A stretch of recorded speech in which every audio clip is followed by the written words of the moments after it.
know if you would be upset at your boyfriend for this situation. She's literally every single right to be upset in this situation. I'm not gonna lie, I'm a little bit disappointed you didn't say ex-fiance here, but I get it. But here's what you do when there is a girl best friend or a work wife situation that your man is hiding or not addressing. But buckle in for this one because it's a fun one, ladies. So one time back when I was in college, I was briefly dating this boy we referred to as Jean Shorts Ben, a story for another time. But I was getting ready to meet all his friends at the local bar, the college club, on game day. And mind you, I was 21, still in college. All his friends were no longer in college. They were 23 to 25. So in my mind, real adults. I was super nervous. I was all dressed up. I had on my game day glitter. I had my gopheralls on. I show up to the bar to meet them. They have two groups going on, right? The guys are kind of in their own gossip huddle circle and the girls are kind of in their own gossip huddle circle. But I am so excited. He takes me to meet all the guys. The guys are super nice. They all introduce themselves to me. Of course, good vibes. So then he takes me over to the girls circle where, of course, in his boy mind, we're all going to be immediate best friends and everything's going to be amazing.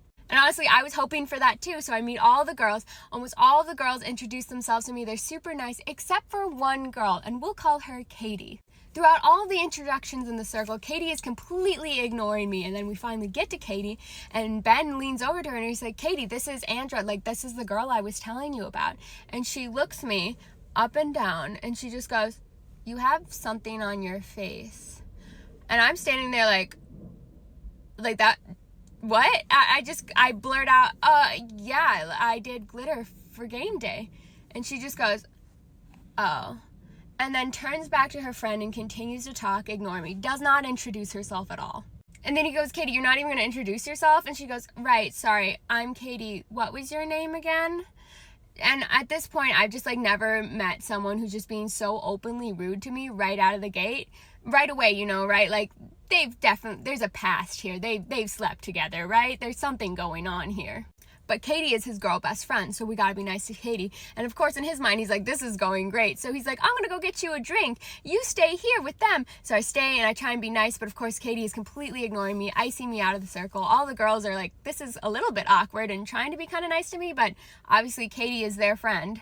So eventually he comes back, gives me the drink, goes back to the guy circle, and eventually I give up and I just go and stand with him at the guy circle and hang out with all the guys, and everything's totally fine. But he can tell something awkward is happening, so he just announces to the group, I think that we're gonna just go hang out somewhere else. It's fine. We go to the bar across the street because it's Dinky Town. There's bars on every corner. And we hang out a little bit one-on-one. You know, we spend the day together. And we group back up with the guys later that evening to continue bar hopping because they wanted to keep going. But as time goes on, you know, the issue is this reoccurring girl best friend Katie character who is making life extremely difficult. And then eventually, of course, it comes out that he goes, oh yeah, Katie and I had an arrangement, we agreed to just be friends with benefits. It was nothing, you know, and then you came along and that ended. And there it is. That was the issue there. And now the girl best friend is clearly in love with him the whole time and he wants nothing to do with her essentially. And that created a reoccurring problem. And of course, I do bring it up at some point. I say, hey, if you really want a real relationship to work out, I genuinely believe that you have to either really distance yourself from this Katie best friend or you have to cut her off completely because she's going to keep sabotaging all of your relationships and doing this unless you can put up some sort of a really hard boundary or cut her off entirely. And of course he doesn't believe me. He never does this. Our relationship goes sour for a million reasons. The last time I saw him, I made him a home-cooked dinner, and apparently he later tells me that because we both got stomach flu that night, he blamed me for it and couldn't look at me again. So just a class act guy all around anyways. But he comes back years later and he says that, but also, by the way, you were totally right about Katie. Every relationship I tried to have after you for years, she just was a problem. She was sabotaging everything. She couldn't leave me alone in that aspect. And I did end up having to cut her off completely in order to move on with my life and be healthy. Of course, I was like, yeah, it only took you, 3-4 years to figure that out? Maybe listen to women. Congratulations.